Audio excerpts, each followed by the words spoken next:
Cette semaine, c'était un peu la fête pour tous les lecteurs de comics. C'était la fête pour les comic shops et la fête pour le marché, puisqu'est sorti la deuxième partie, le deuxième numéro de Batman Hush 2, Batman Silence 2 par Jeph Loeb et Jim Lee. C'est l'épisode 159 de la série régulière Batman Rebirth, la série en cours, qui se terminera d'ailleurs avec le dernier épisode de Jim Lee. On a longuement parlé du premier numéro et on se réjouit d'avoir ce second numéro.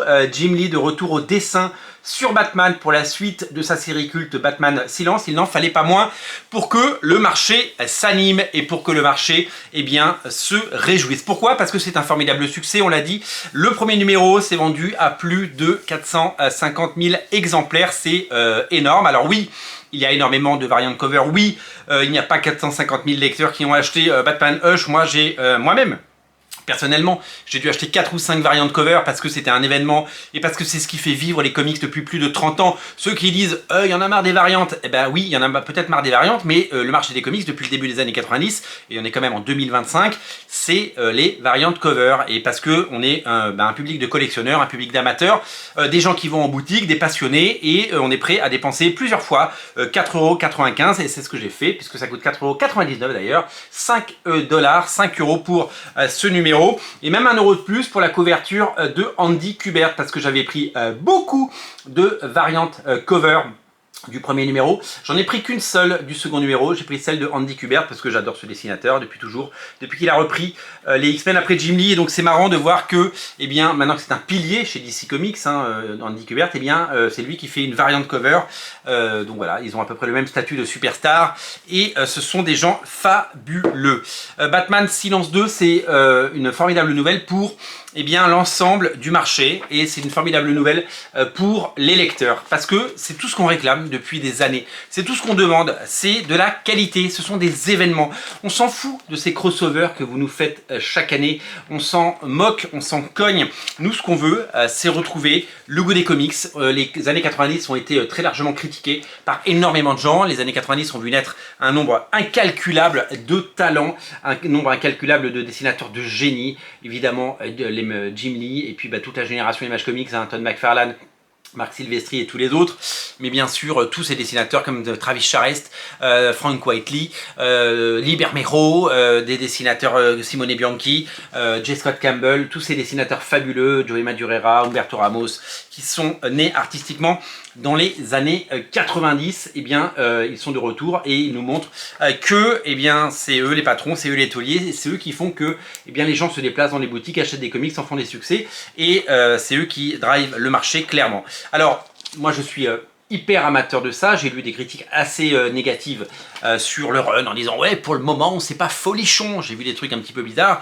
Moi je peux vous dire que pour le moment c'est juste une énorme claque visuelle, et c'est tout ce qu'on aime. C'est du comics grand public, du comics mainstream, du comics avec des rebondissements, avec un dessin flamboyant, avec un très grand Jim Lee, un très grand Jim Lee, et avec un Jeph Loeb de retour en très grande forme.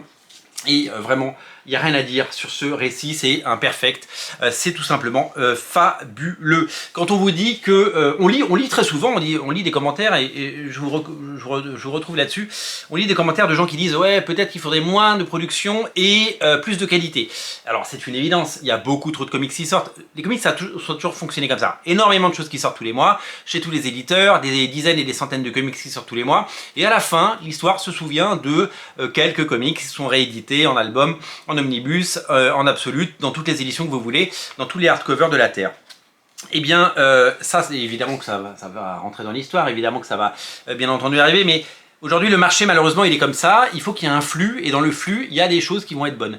Mais il y a quand même des recettes qui marchent. Des recettes qui marchent. Quand vous faites venir Marc Silvestri sur Batman il y a 2 ans, ça a été un phénomène. Quand vous faites venir Jim Lee ou revenir Jim Lee sur Batman, ça fonctionne, ça fait du bien au marché, et c'est ce que les gens veulent lire. Les gens veulent des superstars, et c'est pas les superstars, elles sont pas superstars juste parce que c'est des stars. C'est pas des influenceurs que vous voyez qui sont stars parce qu'ils n'ont rien fait, juste parce qu'ils ont des followers et parce qu'ils ont fait des promos avec des produits, ou qu'ils ont fait des collabs. Non, c'est des artistes et on les aime pour leur talent. Donc le retour de Jim Lee, c'est un événement. Le retour de Marc Silvestri, c'est un événement. Todd McFarlane qui fait une magnifique couverture et qui revient sur ses séries, et qui relance ses séries, c'est un événement. Si demain Joe Madureira décide de revenir, c'est un événement. Comme Mark Millar est allé chercher des artistes comme Frank Whiteley, qui ne dessine plus beaucoup, pour son eh bien, ambassador, eh bien, et quand il a fait revenir Olivier Coppel, qu'on voit plus beaucoup non plus, quand il a fait revenir Travis Charest, qui avait rien fait depuis 20 ans, eh bien, ce sont des événements et les comics fonctionnent. Donc il faut créer de l'attente, il faut surtout donner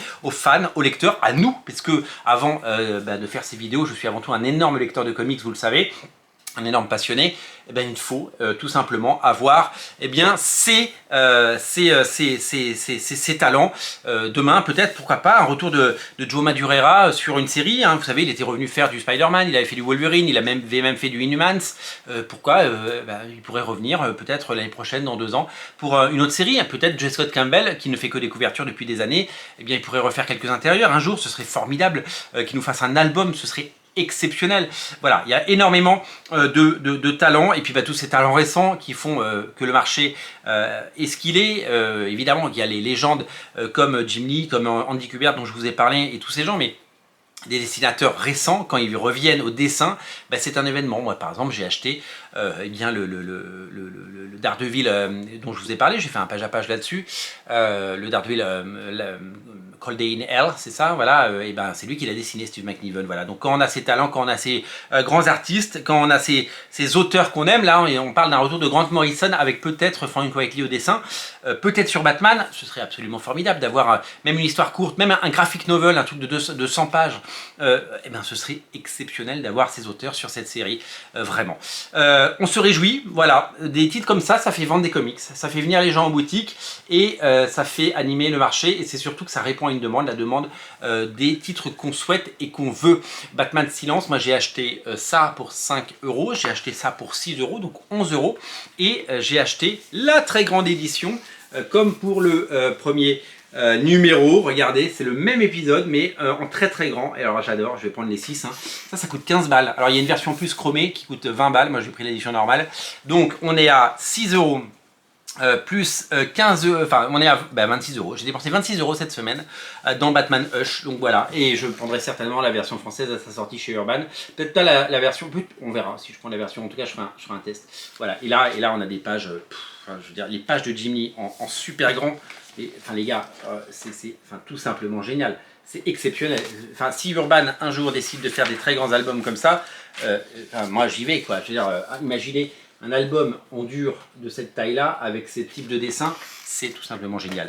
Merci à Jim Lee, merci aux comics, merci de nous faire rêver depuis toutes ces années. Et tant que vous proposerez des choses comme ça, nous on sera là pour les acheter. Merci à tous, merci à vous. N'oubliez pas de vous abonner si ce n'est pas déjà fait. Et bien sûr, rendez-vous demain pour d'autres émissions sur Radio Comics. Merci pour votre fidélité et merci d'être si nombreux à regarder les émissions. Abonnez-vous. Salut!